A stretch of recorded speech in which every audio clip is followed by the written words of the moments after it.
What if the most powerful weapons the United States Navy ever deployed weren't weapons at all?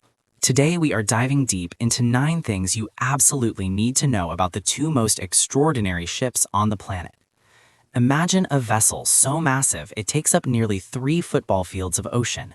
Now imagine that vessel has 0 cannons, 0 missiles, and 0 torpedoes, but it has 12 fully equipped operating rooms, 1,000 hospital beds, and the ability to save hundreds of lives every single day in the middle of the open sea. That is exactly what the United States Navy sent into disaster zones, war theaters, and humanitarian crises for decades. These are the USNS Mercy and the USNS Comfort, and after today, you will never look at American naval power the same way again. Before we go further, if you're new here, this channel exists for exactly one reason: to take the world's most complicated topics and make them make sense. If that sounds like your kind of thing, subscribing right now takes literally 2 seconds, and it means you never miss a video like this one. Number 1. They are the largest hospital ships in the world. Let's start with the basics, because the scale here is genuinely hard to wrap your head around. The USNS Mercy and USNS Comfort are each nearly 900 feet long. That's about the length of 3 American football fields placed end to end. Each ship displaces roughly 70,000 tons of water when fully loaded. For context, that's heavier than most aircraft carriers from World War II. They were originally built in the 1970s as commercial oil tankers, the SS Worth and the SS Rose City, and were later converted into floating hospitals by the US Navy in the 1980s. The transformation was nothing short of extraordinary. Number 2. The numbers inside are staggering. When people hear hospital ship, they picture something modest, maybe a clinic on the water. What they don't picture is a facility that rivals some of the best hospitals on land. Each ship carries 1,000 patient beds, 12 fully functioning operating rooms, a blood bank, a pharmacy, a medical laboratory, a CAT scan unit, and even an optometry clinic. They are staffed by over 1,200 Navy medical personnel when fully activated, including surgeons, nurses, dentists, and specialists across virtually every medical field. These aren't triage tents on a boat. These are world-class medical centers that just happen to float. Number 3. They are protected by international law. Here's where things get fascinating from a geopolitical standpoint. Under the Geneva Conventions, hospital ships are considered protected vessels, meaning they cannot legally be attacked during armed conflict. To signal this protection, both the Mercy and the Comfort are painted entirely bright white, with massive red crosses visible on their hulls and flight decks. That red cross on white background is recognized under international humanitarian law as a symbol of medical neutrality. It tells every Navy, every Air Force, and every military on Earth, this ship does not fight, and you cannot touch it. In practice, of course, history has shown that protection isn't always honored, but legally and morally, these ships exist outside the battlefield in a category all their own. Number 4. Their deployments read like a history of modern crises. If you want to trace America's engagement with global humanitarian disasters over the last 4 decades, just follow the Mercy and the Comfort. The Comfort was famously deployed during Operation Desert Storm in 1991, treating casualties from the Gulf War in the Persian Gulf. In 2005, the Mercy responded to the devastating Indian Ocean tsunami that killed over 200,000 people across 14 countries, providing critical medical care in Indonesia. After the catastrophic 2010 Haiti earthquake, one of the deadliest disasters of the 21st century, the Comfort rushed to Port-au-Prince and treated thousands of survivors. In 2020, both ships were deployed domestically during the COVID-19 pandemic, with the Comfort docking in New York Harbor and the Mercy anchoring off the coast of Los Angeles to relieve overwhelmed civilian hospitals.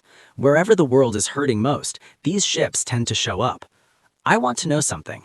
Of all the deployments we just covered, Haiti, the tsunami, COVID in New York, which one hits hardest for you? Drop it in the comments below. I read every single one, and the most interesting answers always end up in our community posts.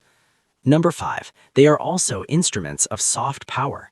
Now here's the geopolitical layer that often gets overlooked. Beyond pure humanitarian work, these ships serve a strategic diplomatic function. The US Navy regularly deploys them on missions called Continuing Promise and Pacific Partnership, programs that send medical personnel to developing nations across Latin America, Southeast Asia, and the Pacific Islands to provide free healthcare.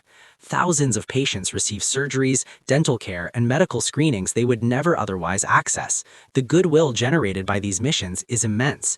In regions where American military presence is sometimes viewed as suspicion, a white ship with a red cross showing up to offer free surgeries sends a powerful message, one that diplomats and press releases simply cannot replicate.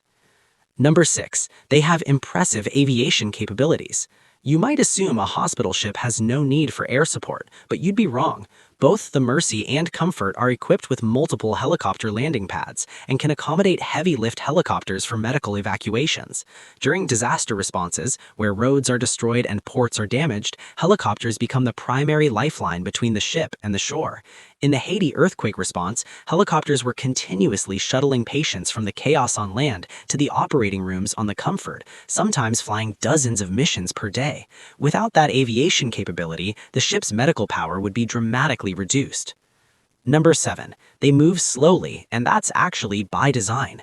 Here's something that might surprise you. Despite their enormous importance, these ships are not fast. They travel at a top speed of around 17 knots, roughly 20 miles per hour. Compare that to modern Navy destroyers that can push 30 knots or more. The reason is physics and design. These ships weren't built for speed. They were built for capacity and stability. A steady, stable platform is critical for performing complex surgeries at sea. The last thing you want during open heart surgery is a ship that's pitching and rolling aggressively through rough ocean swells. Slow and steady, in this case, genuinely saves lives. Number 8. They operate on a unique activation model. Unlike most Navy vessels that are kept in constant operational readiness, the Mercy and Comfort spend much of their time in a reduced operating status, meaning they are docked, maintained, and staffed by a skeleton crew of roughly 70 civilian mariners from the Military Sealift Command.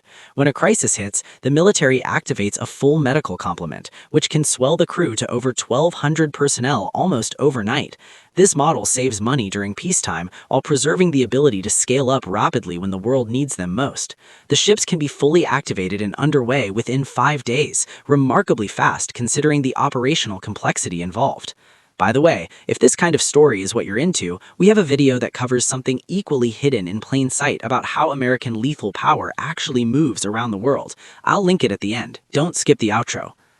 Number 9. Their future is currently being debated. And here's where the story gets timely. As of the mid-2020s, both ships are aging. The Mercy and Comfort are each over 40 years old. The U.S. Navy has begun serious discussions about what comes next. Options on the table include extensively refitting the existing ships, building entirely new purpose-built hospital vessels, or developing a modular system where hospital capabilities can be installed on existing platforms more flexibly. Advocates argue that in an era of increasing great power competition, climate-driven disasters, and global health crises, the strategic value of floating hospitals has never been higher. Critics ask whether the same capability could be delivered more cheaply and efficiently through other means. That debate is very much ongoing, and the answer will shape American humanitarian power projection for the next generation. So what do the Mercy and the Comfort tell us about America? They tell us that power doesn't always look like a missile. Sometimes it looks like a surgeon's table. Sometimes it looks like a hospital bed on the open ocean, offered freely to people who have lost everything. These two ships have treated hundreds of thousands of patients across decades of wars, earthquakes, tsunamis, and pandemics. They exist in a strange and remarkable space, simultaneously military assets and symbols of pure human compassion. If you made it this far, you're exactly the kind of person this channel is built for. If you found this fascinating, hit that subscribe button because we do this every single week, turning the world's most complicated systems into stories that actually make sense. And if you want to go deeper, our next video covers something just as surprising about the structures of global power hiding in plain sight. One good fact changes everything.